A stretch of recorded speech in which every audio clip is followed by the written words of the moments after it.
आज हम बना रहे हैं इंस्टेंट दाल फ्राई तड़का। यहाँ पर मैंने दाल चावल को टमाटर की चटनी के साथ सर्व किया है। ये दाल इंस्टेंट इसलिए क्योंकि ये बहुत ही झटपट बनती है। चलिए बनाना स्टार्ट करते हैं।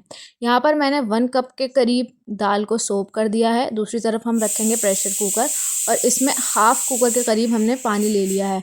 पानी में हम ऐड करेंगे 1.5 टेबल स्पून के करीब हल्दी और 2 टेबल स्पून के करीब हमने पीली मिर्च ऐड की है। और सॉल्ट आप अपने टेस्ट के अकॉर्डिंग लीजिएगा। यहाँ मैंने 3 से 4 कलियाँ लहसुन की ली हैं, जिसको कूट कर दाल में ऐड कर दिया है। और यहाँ पे मैंने लिए हैं 2 टमाटर और 3 से 4 हरी मिर्चें, जिसको पीसेस में कट कर दिया है और इसको भी हम दाल में ऐड कर देंगे। यहाँ पर हमारी दाल में अच्छे से उबाल आ चुका है। अब हम इसमें ऐड करेंगे अपनी सोक की हुई दाल।